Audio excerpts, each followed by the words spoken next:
Hello, my name is Ryan Baker, and today me, Richard and Liam will be talking about our A2 Media Studies project. It was a folk pop genre that we looked at, and we had to create a music video for it. This video is about answering question 3, looking at audience feedback. Rich, would you like to start? First off, we conducted a audience interview video for the process. This gave us key elements we should incorporate into our final music video. So from this, we had to do more thorough research into mise en scène and lighting and costumes our actual actors will wear. So we had to take more thorough research into existing music videos and then conduct all that information to put it towards our final music video.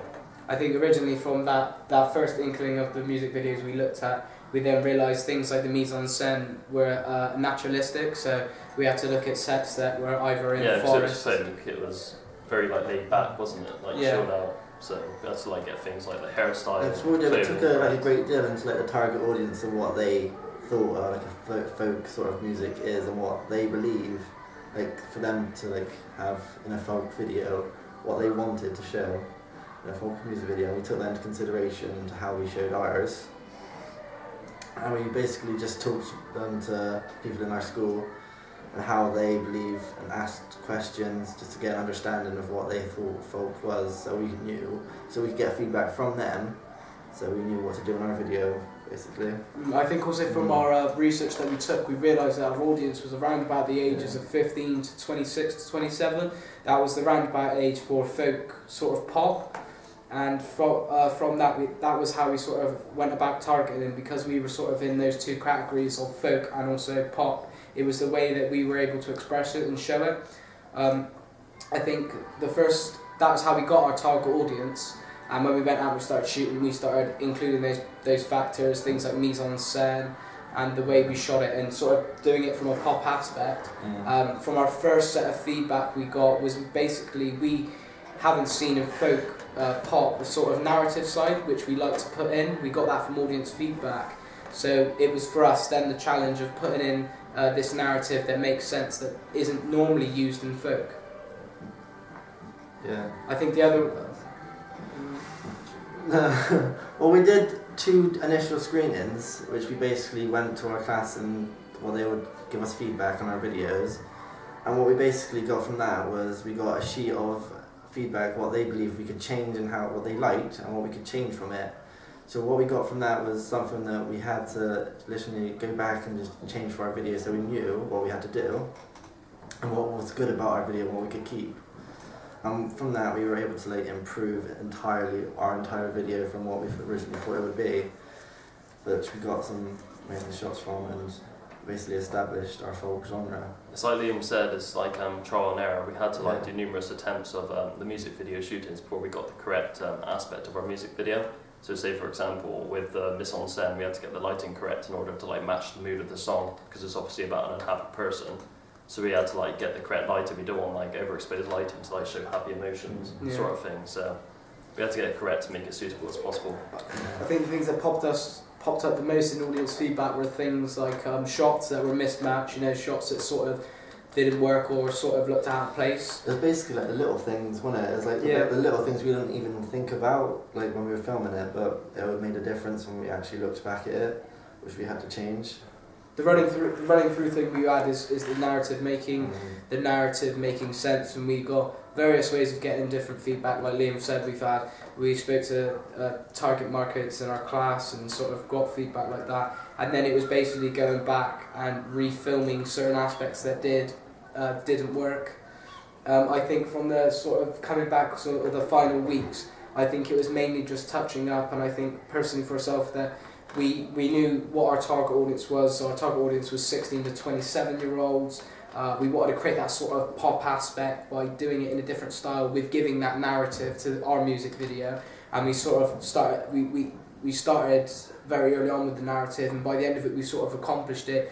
We then went back again and spoke to people again, target markets, saying, "Do you understand this narrative? Does it make sense to you?" And most of the feedback was probably about 95%.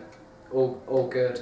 So from that point we really had the narrative we had the pop aspect coming in, and we felt that we sort of accomplished our task. I don't know about everyone else, but And we had a really good storyline in the song that like the majority of our target audience from the feedback forums found that it was really interactive and like was really fluent, wasn't it? Yeah, they liked the Made shots sense, like yeah. up close and everything. Like you could see the background to be like you could see it as a forest-like area, and like it establishes like that's initially how folk videos are played out for real, and they enjoy like being able to like see the character and everything on it.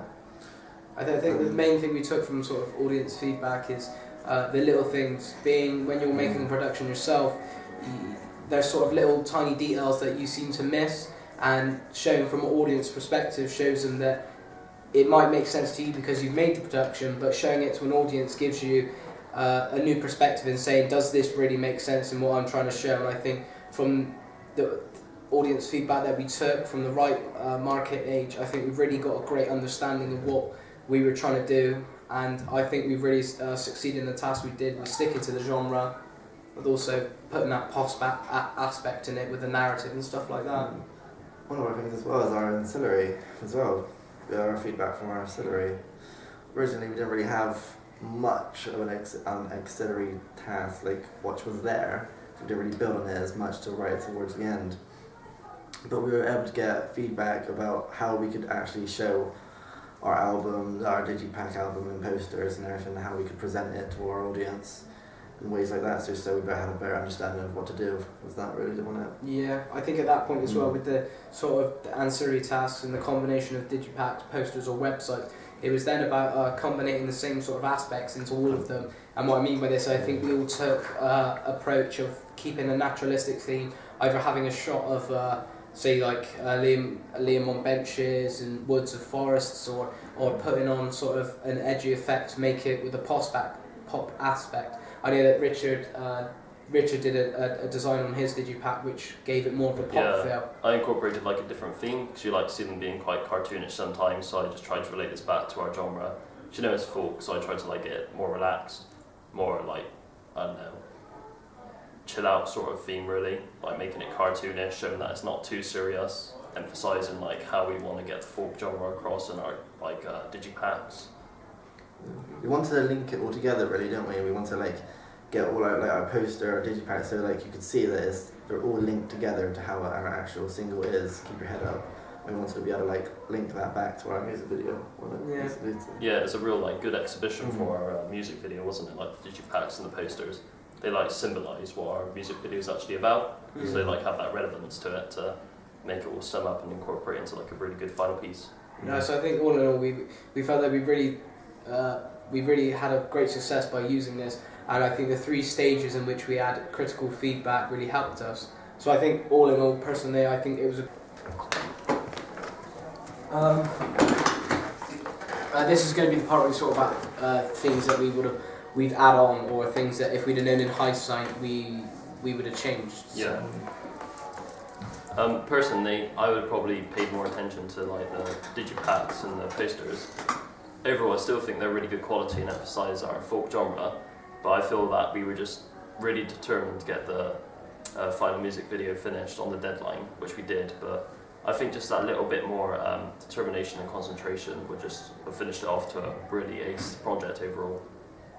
I think personally for me, things I would have gone back and not necessarily changed but know earlier on is the location was a really key thing, and I think from audience feedback that we took on, it was location that really drive the story, having the right settings at the start, e.g. with the breakup scene, make sure that is all shooting looks right, and then also keeping the naturalistic theme by having it in the forest. I think we tried with different locations at the start, and some of them worked, some of them didn't. With the whole issues of wind and sound were a really big problem at the start. But I think finding that great location at the start is something we could have done a bit more earlier, personally for me. We could have like given ourselves, well, basically more time to do it. We thought about like leaving it towards like doing it now and then. We took like it's like 1 week and then we did it the other. I think we should have gave ourselves like planning more of an aspect of how we're going to do it, and basically go out there and do it properly. We didn't really think about how hard it was until we actually got out there and did it, and then came back and saw our footage and like how bad it was to begin with and what we could have done to change it. I think like we should have looked into more like how our shots and angles and how we could have presented like our artists in different ways. And just basically I think we could have done more of maybe a bit more of a narrative, but before we covered most of our things what we could have done, but there should be a bit more of a narrative, but maybe we could do that next time. It's like the flexibility of it though is when we started off and we went down to like Troopers Hill, it's like you got the location, like the asset to like the folk genre music video. However, you got the interruptions such as the wind and you can't hear the lyrics properly from the sound recording. So going over to Vassals Park really emphasised our video because there's a natural theme, as Brian said, and it's like perfect for the folk genre. But there's like the practicalities of it, like there's some sections when you're like on cliffs, aren't there, which are that was a fun day. We took the shots from the cliff, and I don't know whether you'd be able to see it specifically from the. Sorry about that. You can't determine whether it is actually a cliff or not, but when you're actually there, it is. That was a really dangerous location to get to, pretty steep ledge, and it's just little troubles. Is I think again, if we'd have gone back, like Liam said, a better time scale. Yeah. Because I think the time scale in which we had to do it, because we all do things obviously outside school and things like that, I just think we really needed to focus on hours and hours of time. Like I think it should have been a bulk time that we should have gone out to set this. And I think personally, instead of us all going back and having screenings and opinions, we should have sort of done our feedback from ourselves all together in a sort of company screening and things like that. But as well as like when we were filming it, we learned that we should like film the whole way through of just singing non-stop and right to the end, rather than just cutting it and cutting it. It was so hard to edit. Like when you finally came to that process of editing it in, it's like took forever just to edit that bit in. So we should change that next time. I think that was one of the. I think personally for me, it's kind of a naivety because I've never shot a music video. There's these little things like Liam said, like you've got to film it the whole way through in order to sync it back in to get it better in the editing process. It was just those little touches at the start, because most of us haven't done it before. It became a little bit tricky, but I think from that perspective that we've learned a lot more. I certainly feel like I would be very confident to go out and make a music video, get audience feedback, know what my audience wants, and make a really good product. We now know like the points to evaluate like a specific music video for a certain genre for like our thorough research and our initial planning that we've done throughout the project to just conclude to make a good music video out of it, really. Yeah. We could have done more planning, to be fair, like on different shots and everything else towards, like, so we knew what we were up against really. But I think we did like pretty well to how we actually got in the end. It came out pretty good in the long run. Yeah, from like first impressions, I never thought like our final music product would be as such as how it is now, but I'm really happy with it. I think it's relatively professional, don't you? Yeah. It's got that edge to it. Yeah, I think that's about it. We could have done some effects, to be fair. We did like do one effect, which was like an uncommon convention, like in folk music, but I think we could have done like, you know, like in the Ben Howard video, there's like that sort of tint to the video. Yeah, like that is the camera lens. Yeah, that would have been pretty cool to do for like the tints or a video. That what Liam was talking about is with our Ben Howard, the original video, he puts tints on the cameras, and that one's got a particularly golden tint on it. Yeah. The problem is with that is the availability of equipment we had was very sort of our school cameras are pretty standard, like Panasonic. But and then we've got like access to things like DLSRs, but then it's the troubles with zooming in and zooming out looking shoddy. So I think if we would do it again, if we use things like an EX1, say, with a nice golden tint on, we would have been able to sort of have that fine, pristine, finished, professional effect. Yeah. I think you can always see that, and I think personally that was something that I found to be missing as well. It would have been nice to have it, but unfortunately we couldn't do it. But we got good in the end. Yeah. Good. I think that's it. Alright then. Peace out. Yeah. Cheers. Cheers. Peace out.